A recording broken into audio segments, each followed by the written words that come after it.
France, 9% de la population s'identifie comme étant queer, c'est-à-dire que ce sont des personnes qui n'entrent pas dans la vision binaire homme-femme ou dans l'hétérosexualité. Et c'est encore plus chez les jeunes.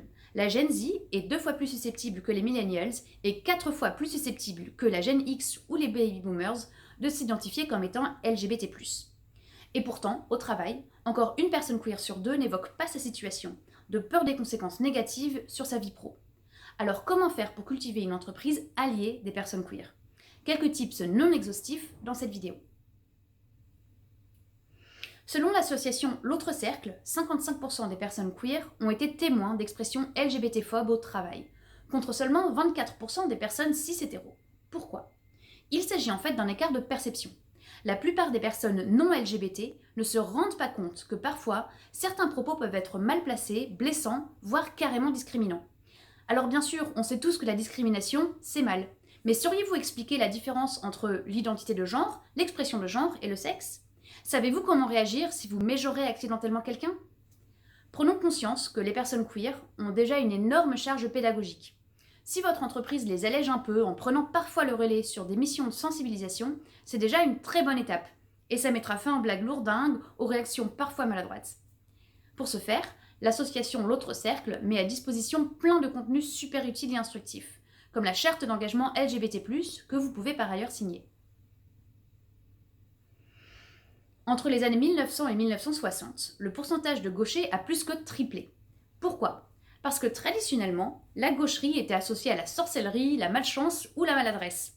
Tous les enfants apprenaient à écrire avec la main droite, malgré d'éventuelles difficultés. Ce n'est que quand on a normalisé les gauchers que ces derniers se sont révélés, et étaient finalement bien plus nombreux que ce qu'on croyait. Pour les personnes queer, c'est pareil.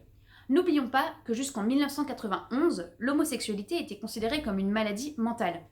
Dans son livre Le génie lesbien, Alice Coffin explique: « Je suis passée à côté de 10 ans de ma vie parce que je n'avais pas d'exemple lesbienne auquel m'identifier. » L'absence de personnalité out en France a un lien direct avec l'écho donné à la haine de la manif pour tous, le suicide des adolescents LGBT et les discriminations qui visent l'ensemble des minorités, et pas juste les homosexuels. En cela, votre entreprise a un gros levier d'action, surtout si elle communique beaucoup. Alors que ce soit dans vos publicités, au sein de vos organes de gouvernance ou si vous opérez dans le secteur culturel, assurez-vous d'une bonne représentation des personnes queer. Un bon exemple sur cette pratique est Netflix, qui certes n'est pas un exemple sur tous les aspects de la RSE, mais qui fait un gros effort de représentation des minorités, et notamment des personnes queer, avec par exemple ses productions comme Sex Education, Clickbait ou La grossesse de Monsieur Hayama. Dans cette même optique, communiquez clairement en faveur de votre engagement pour les droits LGBT+. La base, c'est bien sûr de réprimander immédiatement toutes les discriminations en interne. Vous entendez une remarque dévalorisante à propos des personnes queer? Que vous soyez manager, stagiaire ou CEO, réagissez immédiatement à chaud. Le silence profite aux agresseurs. Ensuite, affichez clairement votre engagement pour l'inclusion dans vos valeurs affichées sur votre site internet et vos réseaux sociaux, dans vos offres d'emploi, dans vos formations. C'est important pour instaurer une culture queer-friendly. Enfin, il y a plein de petits marqueurs d'inclusion que vous pouvez utiliser pour que les personnes LGBT+ se sentent safe et acceptées dans votre entreprise. Ça paraît bête, mais afficher votre pronom sur LinkedIn, avoir un mug avec un arc-en-ciel ou changer sa photo de profil à l'occasion de la Pride, ça aide.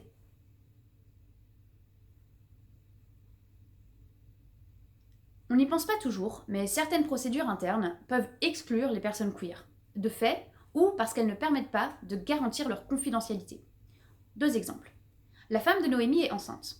Son entreprise garantit 2 semaines de congés supplémentaires par rapport au congé minimum légal pour les papas, mais ne prévoit pas le cas d'un deuxième parent qui serait une femme. Autre exemple, Bertrand souhaite bénéficier des avantages proposés par son CE qui propose une offre famille. Mais pour ça, il doit révéler le nom de son époux alors qu'il préfère rester discret à ce sujet. D'où l'importance de s'assurer que toutes les règles et procédures internes de votre entreprise soient inclusives et permettent la confidentialité des informations transmises dans le cadre d'une gestion RH. Dernier type, soutenez la création de groupes où les personnes queer peuvent échanger librement. La non-mixité permet aux personnes queer de se sentir plus safe, de parler de leur vécu sans devoir se justifier ou expliquer, et de réfléchir ensemble sur des vécus communs. Et qui sait, les prochaines initiatives queer-friendly de votre entreprise émaneront certainement de ces groupes.